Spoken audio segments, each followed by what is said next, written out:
ছাত্রছাত্রীরা, সোমনাথদার কোচিং সেন্টারে তোমাদের সবাইকে স্বাগত। আজকের ভিডিওতে থাকছে উচ্চ মাধ্যমিক 2024 টেস্ট এক্সাম 2024 সাবজেক্ট দেখো home management and family resource ম্যানেজমেন্টের প্রশ্নপত্র এবং তার উত্তর নিয়ে আলোচনা। এই প্রশ্নপত্রটি তোমরা প্রত্যেকেই শেষ অবধি দেখতে থাকো, কারণ এখান থেকে তোমাদের প্রত্যেকের স্কুলে কিন্তু অনেক প্রশ্ন কিন্তু হুবহু কমন আসতে চলেছে। তো চলো আমরা ভিডিওটি শুরু করি। প্রথমে 21খানা এমসিকিউ দিয়েছে, দেখে নেব উত্তর সহ। 1 নম্বরের প্রশ্ন বলছে উচ্চশিক্ষার বিষয় নির্বাচনের সিদ্ধান্ত হলো। দেখো এখানে প্রশ্নটি দেখো দলগত সিদ্ধান্ত, ব্যক্তিগত সিদ্ধান্ত এবং কৌশলগত তিনটে কিন্তু হবে, ঠিক আছে। এখানে আর একটা অপশান থাকা উচিত ছিল যে এ বি সি বলে, ঠিক আছে। 2 নম্বরের প্রশ্ন পরিচালনা পদ্ধতি অনুযায়ী কাজের শেষে ফল জানার জন্য আমাদের অপশান বি মূল্যায়ন করা প্রয়োজন। 3 দেখো গৃহের কাজের শক্তির নিপুণ ব্যবহারের জন্য প্রয়োজন, অপশান এ লিখবে পরিকল্পনা। 4 নম্বর প্রশ্ন কাজের সরলীকরণের উদ্দেশ্য হলো, অপশান বি লিখবে নির্দিষ্ট সময় নির্দিষ্ট শক্তি ব্যয় করে বেশি কাজ করে। 5 প্রশ্ন সময় পরিচালনায় থাকা প্রয়োজন, অপশান বি লিখবে কাজ বিশ্রাম ও অবসরের ব্যবস্থা। নেক্সট প্রশ্ন দেখে নাও। 6 ব্যাংকে চলতি হিসাব খোলে, অপশান বি লিখবে ব্যবসায়ী এবং শিল্পপতিরা। 7 কর্পোরেট বন্ড ইস্যু করে, অপশান বি লিখবে রাষ্ট্রায়ত্ত সংস্থা। 8 শিশুর শৈশব কাকলি শুরু হয়, অপশান ডি লিখবে 6 থেকে 9 মাস বয়সে। 9 সন্তান লালন পালনের একটি সঠিক পদ্ধতি হলো, অপশান ডি লিখবে কর্তৃত্বপূর্ণ লালন পালন পদ্ধতি। 10 নম্বরের প্রশ্ন বিদ্যালয়গামী 7 থেকে 9 বছরের নিরামিষ আহারী বালক বালিকার খাদ্যে ডাল জাতীয় খাদ্যের পরিমাণ হওয়া উচিত, অপশান বি লিখবে 220 গ্রাম। 11 জাঙ্ক ফুডে যে খাদ্য উপাদান কম থাকে সেটা হচ্ছে, অপশান বি লিখবে ভিটামিন ও খনিজ লবণ। 12 আহার পরিকল্পনার একটি উদ্দেশ্য হলো, উত্তর হচ্ছে অপশান এ লিখবে পরিবারের বাজেট অনুযায়ী পুষ্টিকর খাদ্যের পরিকল্পনা করা। 13 নম্বরের প্রশ্ন শুষ্ক পরিষ্করণের একটি দ্রাবক পদার্থ হলো, অপশান এ লিখবে পেট্রোল। নেক্সট দেখো 14 ফ্যাশনের একটি উপাদান হলো, অপশান বি লিখবে স্টাইল। 15 খাদ্য নষ্টকারী কীটপতঙ্গ হলো, উত্তর লিখবে অপশান এ আরশোলা। 16 নিরুদ্ধ বাষ্পচাপে রান্নার পাত্র হলো, option D pressure cooker. Next বাসগৃহের জমি হওয়া উচিত, অপশান সি লিখবে উঁচু ঢালু এবং শুকনো জমি। 18 গৃহের এক ধরনের পর্দা হলো, অপশান সি আলোক অভেদ্য কাপড়ের। নেক্সট 19 মিথিলেটেড স্পিরিট ব্যবহার করা হয়, অপশান বি লিখবে কাঠ পালিশের জন্য।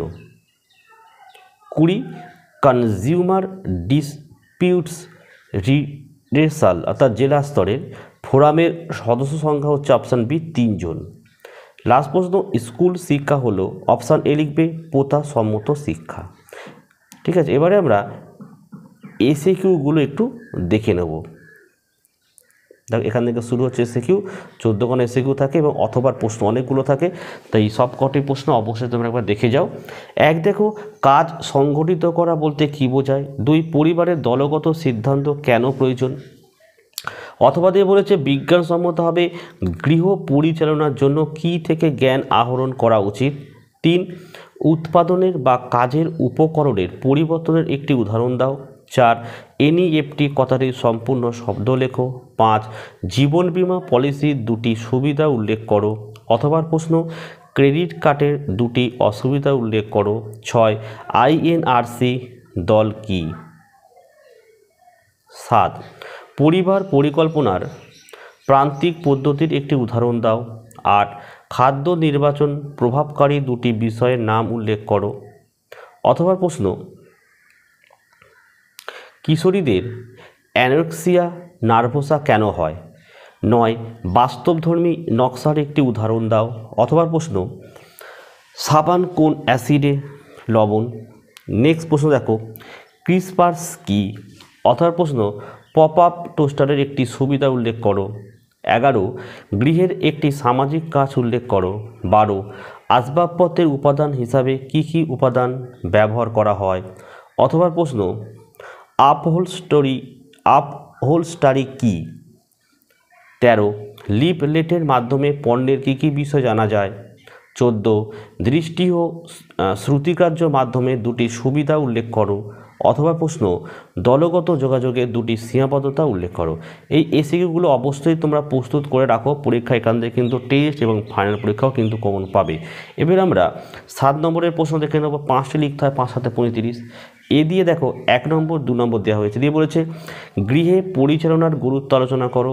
2 পরিচালনা পদ্ধতির শেষ পর্যায়ে হলো মূল্যায়ন, কাজের শেষে মূল্যায়নের প্রয়োজনীয়তা আলোচনা করো। অথবা দিয়ে আংশিক অবসাদ ও সার্বিক অবসাদ বলতে কি বোঝায়। 2 গৃহিণীর অবসাদ কমানোর কয়েকটি বিষয় আলোচনা করা হয়ে গেল। বিয়ের দিকের প্রশ্ন বাজেট বলতে কি বোঝো, পারিবারিক বাজেটের উদ্দেশ্য গুরুত্ব আলোচনা করো। অথবা প্রশ্ন সঞ্চয় কি, সঞ্চয়ের উদ্দেশ্যগুলি আলোচনা করো। তো দেখো এই ভিডিও ডেসক্রিপশন বক্সে আমি একটি লিঙ্ক দেবো, হোম ম্যানেজমেন্টের যে আমি লাস্ট মিনিটে সাজেশন তোমাদের অধ্যায় টু অধ্যায় দিয়েছি, সেটা অবশ্যই প্রত্যেকে যে দেখে যাও, সেখান সেই প্রশ্নগুলো পড়ে গেলে সব কমন পাবেই তোমরা, ঠিক আছে। আচ্ছা, অথবা প্রশ্ন হলো সি দেখে নাও। 1 ক্লাস পালানোর 3টি কারণ আলোচনা করো।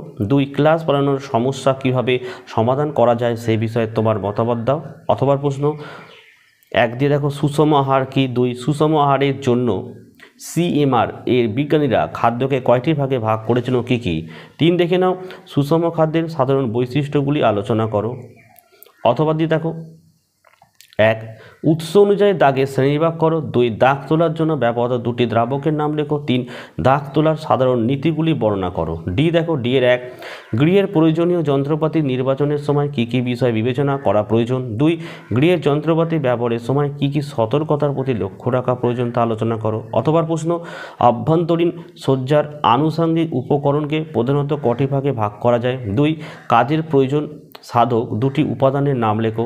3 আনুষঙ্গিক উপকরণগুলি সাজানোর সময় কী কী বিষয়কে গুরুত্ব দেওয়া প্রয়োজন। এর প্রশ্ন দেখো উপভোক্তা বলতে কি বোঝো। 2 নম্বর উপভোক্তা প্রশিক্ষণের উদ্দেশ্য কি। 3 হবে, এগুলো একটু মিস্টেক আছে। উপভোক্তা প্রশিক্ষণের দ্বারা মানুষ যে বিষয়গুলিতে উপকৃত হয় সেগুলি আলোচনা করো। অথবা দেখো এক্সটেনশন শব্দটির অর্থ কী। 2 সম্প্রসারণ শিক্ষার বৈশিষ্ট্য আলোচনা করো। 3 যোগাযোগের জন্য ব্যক্তিগত পদ্ধতিগুলি উল্লেখ করো। ঠিক আছে, তো এই ছিল তোমাদের প্রশ্নপত্র।